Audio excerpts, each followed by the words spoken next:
Die Geschichte der Menschheit und der Zivilisation hat an den verschiedensten Stellen der Erde ihre Spuren hinterlassen. Viele Orte wurden entdeckt, viele wurden im Laufe der Jahrhunderte wieder verlassen. Heute ist es die Aufgabe von Forschern und Archäologen, eben jene Spuren aufzuspüren und die Orte, die einst die Heimat von besonderen Völkern oder auch nur Einrichtungen waren, wieder zu entdecken. Besonders das Meer hat eine lange Geschichte, war die Seefahrt doch schon immer Bedeutung für die Menschen und für jene, die zwischen den Kontinenten gereist sind.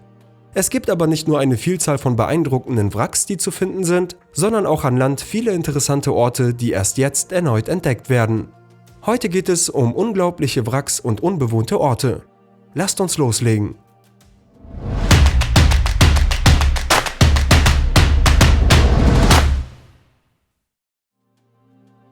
Der Teufelsberg in Berlin. Kaum eine andere Stadt hat eine so wechselhafte und beeindruckende Geschichte im 20. Jahrhundert durchmachen müssen wie Berlin. Das am meisten beeindruckende Kapitel der Hauptstadt war mit Sicherheit die Zeit nach dem Zweiten Weltkrieg, als es als Insel inmitten der DDR von gleich 4 Besatzungsmächten regiert wurde. Aus dieser Zeit sind viele interessante Spuren und Orte erhalten geblieben. Ein sehr gutes Beispiel dafür ist der Teufelsberg im Westen von Berlin. Der Berg hat seinen Namen von einem See in der Nähe. Das eigentliche Highlight sind aber die seltsam anmutenden Gebäude, die schon aus weiter Ferne zu sehen sind. Entstanden ist der Berg aus den Trümmern des zerstörten Berlins. Während die Stadt hier Freizeitanlagen errichten ließ, haben die westlichen Alliierten eine umfassende Anlage für die Spionage errichtet. Noch heute finden sich die alten Türme, die einst Beobachtungs- und Lauschposten in Richtung der DDR unterhalten haben. Nach dem Ende des Kalten Krieges wurde die Anlage noch eine Weile für den zivilen Flugverkehr genutzt. Heute verfallen die Gebäude und bieten einen Einblick darin, wie hier einst das Militär den Feind im Osten abgehört hat.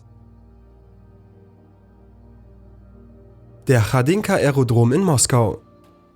Gerade in den Großstädten ist es normal, dass sich mit dem starken Wachstum auch das Bild der Städte verändert. Einstige besondere Gebiete werden nutzlos oder durch neue Anlagen ersetzt.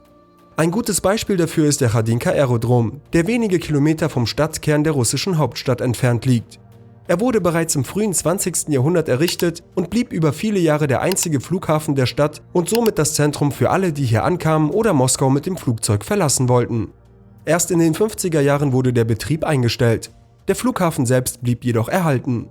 Die Besonderheit lag nicht nur darin, dass hier einer der ersten Großflughäfen der Welt besichtigt werden konnte, aber vollkommen außer Betrieb war.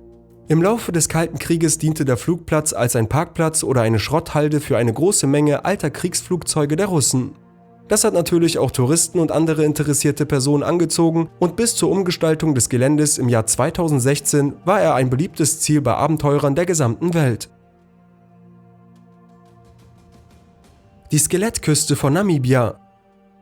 Es gibt Gebiete in der Welt, die besonders von Seefahrern gemieden werden, aber nicht ignoriert werden können.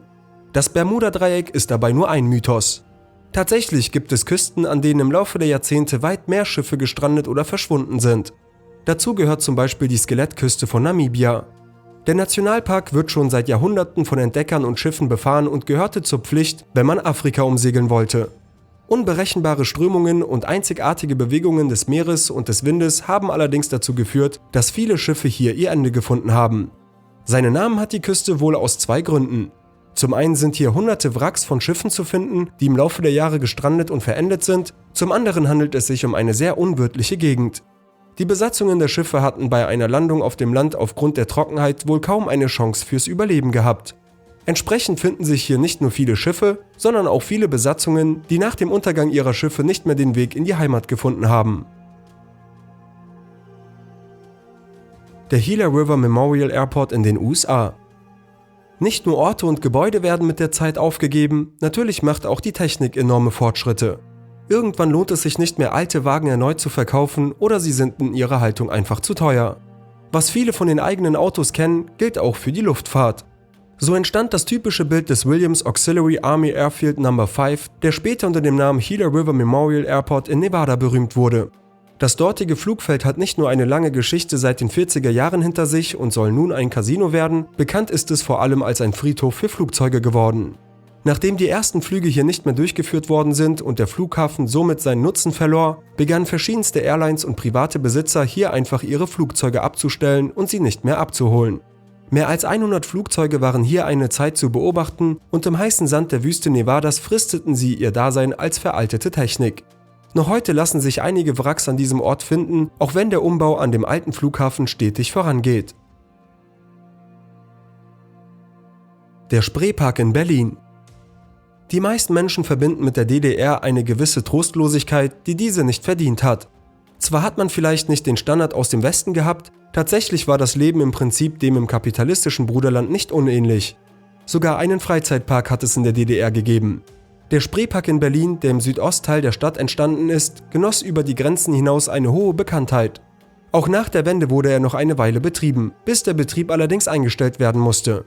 Heute gilt das Gelände als ein besonderes Mekka für Abenteurer und viele Legenden sind in Verbindung mit dem alten Park entstanden. Noch heute sind auf dem Gelände einige der Attraktionen erhalten, auch wenn es inzwischen überwuchert ist von Unkraut und erst 2014 wieder von der Stadt einigermaßen gepflegt wird. Das große Riesenrad ist noch weit in der Ferne zu sehen und auch sonst würden Abenteurer hier auf viele Spuren der Vergangenheit stoßen. Es gibt Gerüchte, wonach diesem Ort wieder Leben eingehaucht werden soll. Inzwischen gehört das Gelände jedenfalls wieder der Stadt Berlin und soll einer produktiven Nutzung zugänglich gemacht werden. Die Abwrackwerften bei Chittagong in Bangladesch. Wenn all die Ozeanriesen immer noch auf den Meeren fahren würden, würde es auf diesen ziemlich voll werden.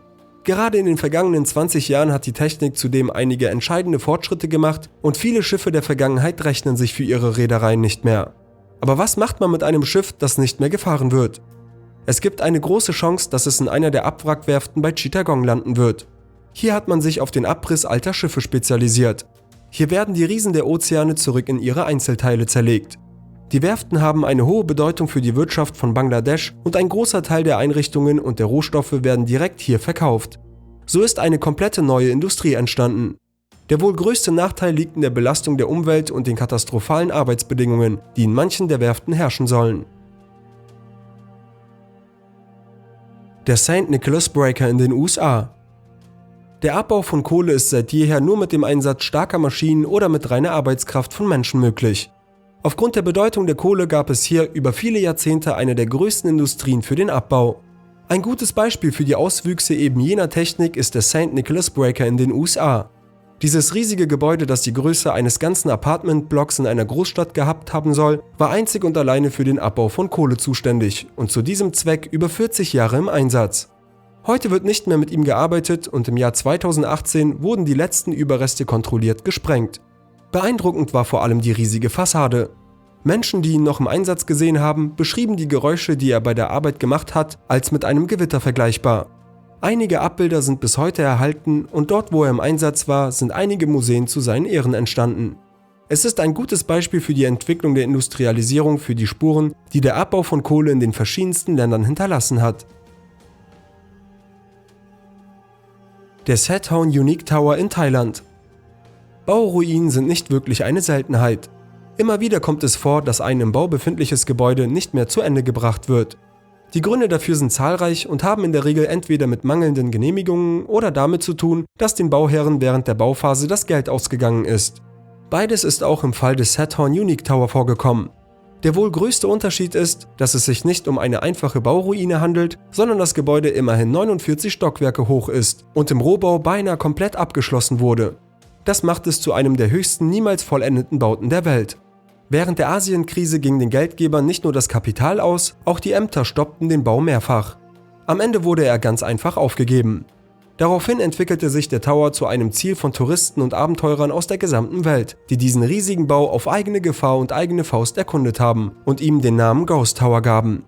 Nach einigen Zwischenfällen in den letzten Jahren soll inzwischen verhindert werden, dass sich unbefugte Personen Zutritt zum Gebäude verschaffen. Trotzdem gelangen noch heute viele neue Fotos über den gigantischen Bau in das Internet. Die Altstadt von Krakow in Italien. Dass hier und dort ein Gebäude oder ein Komplex aufgegeben werden muss, ist ein Teil der natürlichen Entwicklung. Schließlich kann es dafür viele Gründe geben. Im Fall von Krakow musste aber beinahe eine ganze Stadt in kurzer Zeit aufgegeben werden. Die alte Stadt, die sich in den Hügeln von Italien befindet, kann auf eine Geschichte von über 800 Jahren zurückblicken. Allerdings kam es in den 70er Jahren zu einer Reihe von Erdrutschen an dem steilen Hang. Das Ergebnis war, dass viele der Gebäude drohten einzustürzen und bei vielen mehr bereits das passiert ist. Die Bewohner mussten evakuiert werden und haben am Fuße des Berges eine neue Stadt bekommen. Heute zählt die Altstadt von Krakau zu den Kulturdenkmälern der Welt und gibt einen einmaligen Blick auf das Szenario, wenn von heute auf morgen eine ganze Stadt verlassen werden muss. Welche besonderen Orte und unglaublichen Geschichten fallen euch noch ein? Und welche besonderen Orte soll man auf der Welt einmal gesehen haben? Schreibt es uns unten in die Kommentare. Vielen Dank fürs Zuschauen. Falls euch das Video gefallen hat, zeigt es gerne mit einem Daumen nach oben. Und um nie wieder neue Videos zu verpassen, klickt auf Abonnieren und wir sehen uns bald wieder.